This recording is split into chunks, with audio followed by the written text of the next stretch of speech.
Good morning, good morning, good morning, good morning, good afternoon, good evening. Alright, kaibigan, kung saan sa kamang sulok sa mundo ngayon, kaibigan. Good morning, good afternoon, good evening sa iyo, kaibigan. Welcome to the Parkings University.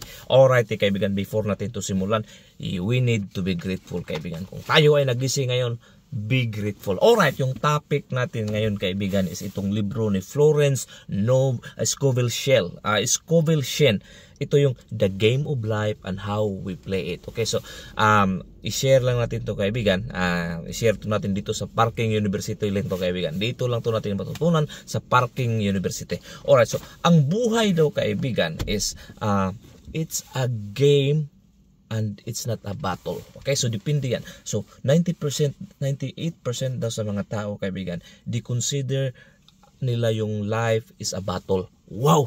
Pero tama ka daw, kaibigan, pag kinukonsider mo daw yung life is a battle, pagtingin mo ang buhay sa totoong buhay is really a battle, gera yan, napaka-difficult yung buhay, you are right daw, kaibigan. And be careful daw, kaibigan, kasi what you believe, okay, what you really believe will become your reality. So mayroon daw percentage sa mga tao. Bakit daw may mga percentage sa tao daw, kaibigan, na above average, mga successful sila ng mga tao? So ano nga ba yung sekreto nila? So yung libro ni Florence Scovel Shinn, mayroon siyang sinasabi na itong 2% daw, naniwala sila na ang buhay is hindi gira, it's not a battle, but it's a game. Okay, wow! So kaibigan, kung ito ay game, so may mga strategy daw to paano ito laruin. So parang game lang to ng basketball, volleyball. Kung alam natin yung strategy sa laro, or chess lang ba yan, kung alam natin yung strategy sa laro at i-apply natin yung strategy sa laro, pwede tayong mananalo. Pero pag iniisip mo yung buhay daw is a battle, be careful because it will become a battle for you. Wow! Okay, so ang sabi niya, kaibigan, na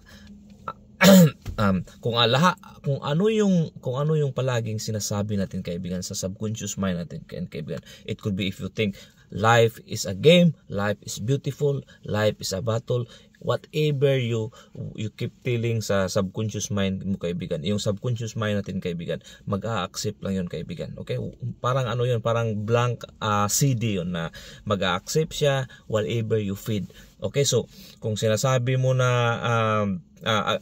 kahit realidad yun, kahit hindi yun realidad, imagination mo man yun or anything, hindi, kahit joke lang yun, kaibigan, yung subconscious mind mo, kaibigan, is hindi niya alam kung ito ba ay realidad, joke lang, or whatever yan, as long as tatanggapin niya. Okay, pag sinabi mong life is a battle, life magiging battle yan for you. Pag sasabihin mo daw life is beautiful, magiging beautiful yung life daw, kaibigan.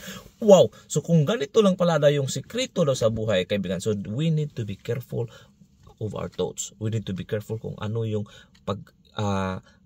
palaging iniisip natin. Kasi it's probably, kaibigan, na unconsciously hindi tayo aware na mayroon na palagi pala tayong na nag-iisip ng something na yung buhay is napakahirap. Especially kung namana pa natin yan sa mga parents. So, yung mga parents din naman natin, namana pa rin yan sa mga parents ng parents nila. But we need to assess daw, kaibigan. So kasi mayroon tayong mga belief, kaibigan, ngayon na akala natin tama, pero kailangan natin yung i-assess kung kailangan na ba natin yung i-break, putulin yung belief na yun, kaibigan. Kasi it could be that belief generation pa yan, kaibigan, at saka hindi na pala yan nagsiserve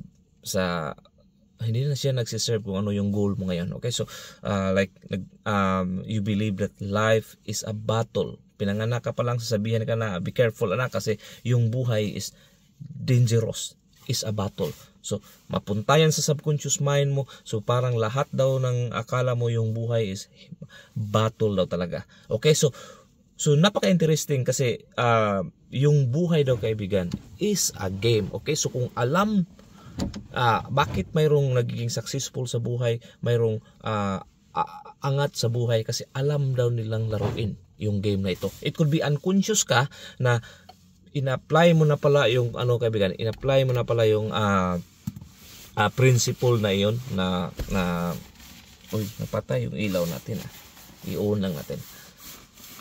Pwede na unconscious ka na na-apply mo na pala yung Game of life. Sandali. Saan yung susi natin?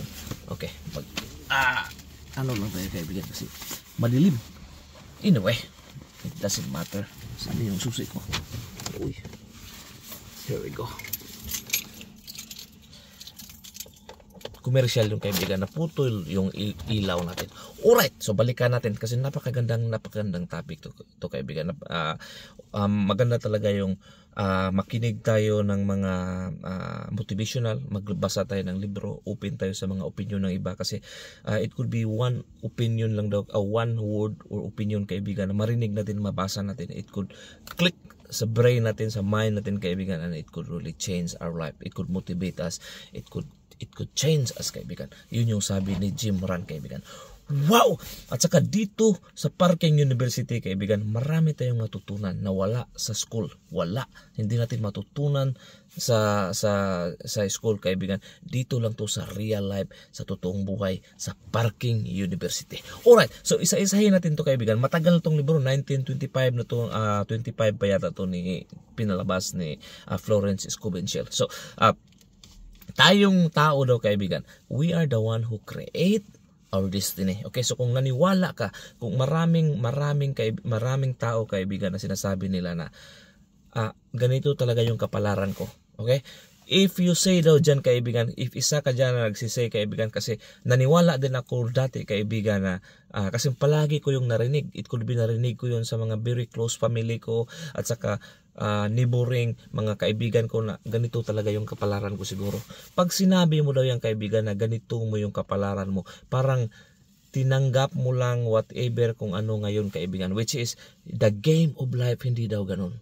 Okay, the game of life kaibigan is not like that. The game of life is we can create our destiny. We can create our own destiny kaibigan. Pwede natin yung i-change kung ano yung mangyayari sa atin. So, ang sabi niya is ni Florence is we must be dapat na tayong i-seize natin yung moment kaibigan ngayon. So, ang iano natin yung kung ano yung current moment rather than nga palagi tayong mag-worry about sa future. So, for example, mostly sa mga tao nagwo-worry kung ano yung magiging future nila. Kasi ano kaya mangyayari sa future? Wala akong naipon, wala akong anything, wala pa akong ano. So, when you keep worrying kaibigan, may kasabihan na what you likes attract likes. So, if you focus on worry, okay, if you focus on worry, ito na yung game of life. Okay, if you focus on worry, you will attract more worries kaibigan. You will attract more lack, LECK or yung scarcity, kung yun yung palagi yung pinufocus mo. So the game of life, paano nga ba daw? Ang sabi ni Florence is yung isang sekreto daw kaibigan is, for example, mayroon kang gustong bagay or mayroon kang gustong magiging ikaw. Ang sekreto dun kaibigan is before mo yun na-receive yung bagay na yun, you need to act as you already receive it. Wow! Okay, balikan natin. You must act as you already receive it kahit hindi pa natin na-receive. Kasi mostly daw sa mga tao kaibigan, okay, maghintay yun ng may mga changes. Sasabihin na, pag ako yumayaman, mag-iba yung ugali ko, magiging generous ako. Once mayaman ako, siguro doon ako mag-start magiging happy na tao. So pag ganun daw kaibigan, yung concept mo na mag-change ka lang pag ma-receive mo, yun daw yung ginagawa ng 98% na tao, which is magiging failure. So ang strategy itong 1 to 2% na tao nagiging successful is before pa nila na-commit yung gusto nila, they already act as they already become one. Okay? Wow! For example, you want to become a wealthy person. So ano yung mga ginagawa ng mga wealthy person? Tumutulong, nag-share kahit hindi ka pa wealthy. It could be hindi pira yung i-share mo, it could be a knowledge, it could be a help, it could be anything. So you feel already grateful all the time. Kasi kung ikaw ay grateful, may power tong grateful. Bakit daw tayo magiging grateful kaibigan? Kasi kung ikaw ay grateful, that means you have a lot already. You have a lot to be thankful, kaibigan. That means ikaw ay abundance person. Okay? So may iba sasabihin na magiging grateful lang ako pag mayaman na ako. So hindi daw ganoon, kaibigan. Magiging grateful, i-feel mo kung ano yung gusto mo. So dapat magiging grateful ka ngayon kahit hindi ka pa wealthy, rich, hindi ka pa mayaman. Then it's a reverse engineering, and you will become you will attracting slowly, kaibigan, kung ano yung tao na grateful, which is most likely become a wealthy person. Kasi kung the wealthy person, they are always grateful kasi mayroon silang abundance palagi, kaibigan. So wow, so we should act as we already receive it, kahit hindi pa natin na-receive, kaibigan. Ito daw yung sikreto kung mayroon tayong gusto na ma-receive. Wow, dito lang natin ito matutunan sa Parking University, kaibigan. So parang reverse engineering, kasi mostly sasabihin daw na magbigay lang ako pag marami na akong pera, which is dapat kung anong hindi mo pa nga na-receive, wala ka pang maraming pera, pwede ka na daw magbigay. Pinifeel mo na you are an abundant person already. You will attract abundance, kaibigan. Wow.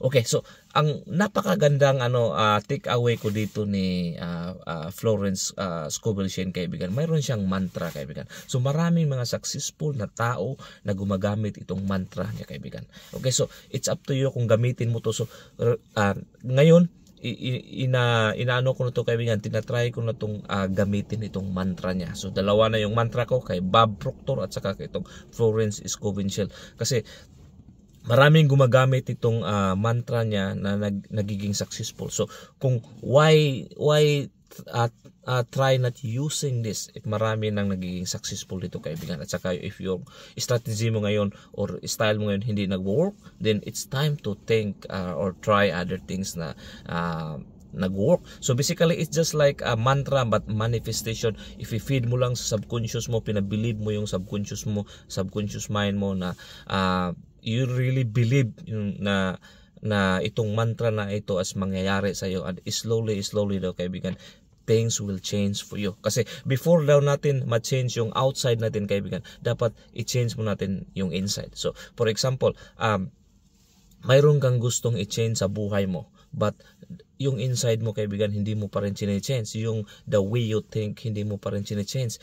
For example, gusto mong magiging wealthy person, but the way you think, poverty pa rin, scarcity pa rin, but you don't think as a wealthy person. So yun, balikwa out na yun, kaibigan. So yung frequency mo at saka yung gusto mo magkaiba. So mahirap daw ma-manifest kung ano yung gusto mo. So para mapabilis yung manifestation natin, kung ano yung gusto natin, i-align natin yung thoughts natin at saka words at saka action natin. So okay, so let's share this mantra ni Florence Scovel Shinn, kaibigan, na napakagandang gamitin sa daily natin, kaibigan. Okay, so I have a wonderful work in a wonderful way. I give a wonderful service in a wonderful pay. Wow, kaibigan. So maraming gumagamit nito na nagiging successful, kaibigan. So balikan natin.